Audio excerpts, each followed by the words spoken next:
Alright, so we're going to be looking at differentiation. This is mostly going to be revision from stuff you learnt last year. So just a reminder, when we differentiate something, we are finding the gradient. So we'll have some function f of x, which will be some curve. When we differentiate it, we're finding an equation for the gradient, or how steep the curve is at different places. So at the moment, our derivative is going to kind of like be a formula to find the gradient at different places. That's what happens when we differentiate. So if you remember from last year, if we have some f of x that is some number x to the power of something else, when we differentiate it, the power here comes down and multiplies to the front, and we take 1 away from that power. Hopefully with a couple of examples it'll be quite clear. There are two special cases. The first one is if there's no power, it's just an x. So a to x and no power. When we differentiate that, we just get the a that was in front of the x. And if there's no x whatsoever, if it's just a, which is there to represent a number, when we differentiate that, we just get 0. Alright, let's have a look at a couple of examples to see how it all works. So, if I'm asked to differentiate f of x equals 5x3, my derivative or my gradient function f dashed of x is going to be, I just take this 3, which is like my n in the formula, and I multiply it to the front to get 15. 5 times 3, x goes there, and then I take 1 away from that power. So 3 take away 1 is going to be 2. And we're done. So f of x is some graph. It's a cubic. I have found an expression for the gradient on that graph at any x point that I want to pick. I can put an x value in there, x equals 1, x equals 0, and it will find the gradient of that graph, or how steep that graph is at that moment. Alright, if we have multiple things going on, that's fine. As long as they're separated by pluses and minuses, I just differentiate each thing individually. If there's multiples or times in there, we have to be very careful. But subtraction, addition, we can just do each thing individually. So f dashed of x, or my derivative, bring the power down, 2 times 8 is 16, x to the power of 1, which we don't have to put that 1 in there. Now this is like my special case over here. I have negative 6x, which is like ax. When I differentiate, I just get the a, which is going to be negative 6. This 13 is like this special case, where a in this case is 13. When I differentiate that, I get nothing, which is 0. I don't need to put that on, so that's finished. Alright, this third one's a little bit trickier. So, before we do anything, we really need these two things to be expressed with a power. Square root of x is tricky. We need to change it to something that has a power. 2 over x, we want the x to be on the top with a power. So before I differentiate, I'm just going to simplify this or rewrite it. So I'm not differentiating, I'm keeping it as y. If you remember that square root of x, we can rewrite that as x to the power of a half. So that's square root x. 2 over x, we want to bring the x to the top. And that means it's like there's a silent 1 there at the moment. It's going to become minus 2x to the minus 1, bringing that to the top. Now we can differentiate. These both have powers.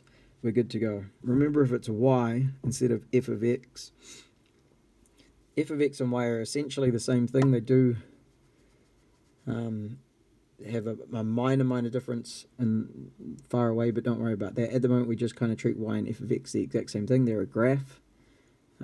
And when we differentiate, f of x becomes f dashed of x. Y, if you remember, becomes this weird thing, dy over dx. Now that's the exact same thing as f dashed of x. They're just different symbols.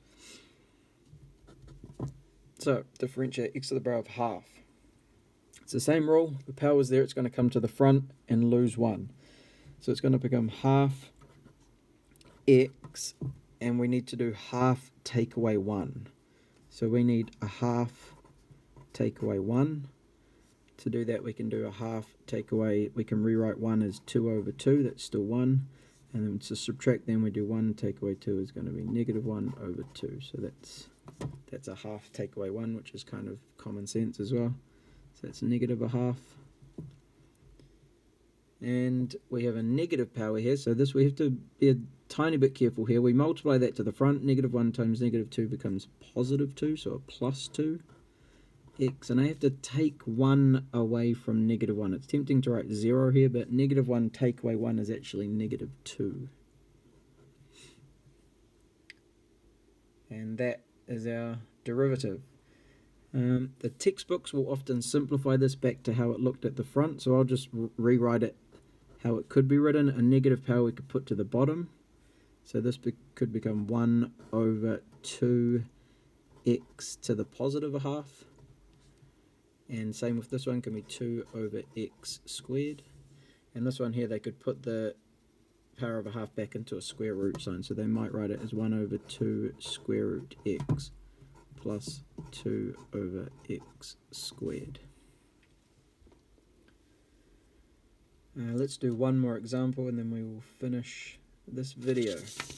So one last example. Let's do this. So just remember our rule. Things have to be individually as something x to the power of something else. As soon as I have lots going on like this, there's multiples, there's divided bys, we need to simplify as much as we can to make things look something like this one here is essentially our goal. So we need to expand the bracket and then see if we can simplify as well.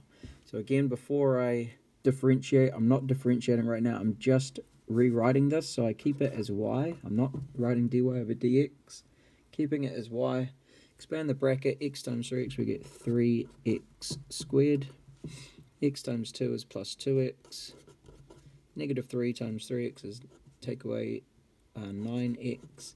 And negative 3 times 2 is negative 6. And this is all being divided by x. So let's add our like terms. 3x squared, take away 7x, take away 6, divided by x.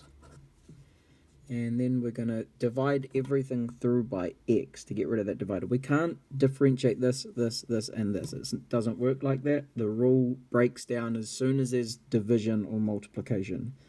So we must get rid of this divided by x. It's very tempting to just differentiate that, differentiate that, differentiate that, differentiate that, but it will not work. You will get the wrong answer.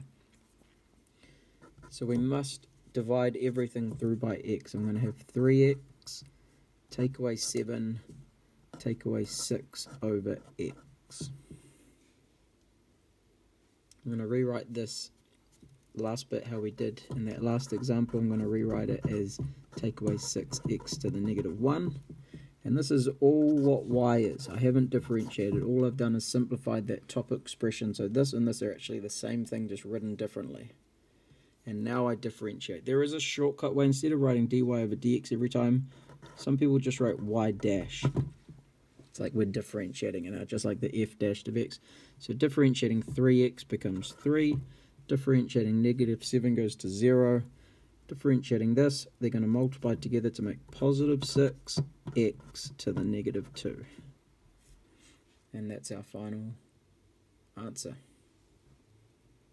Brilliant.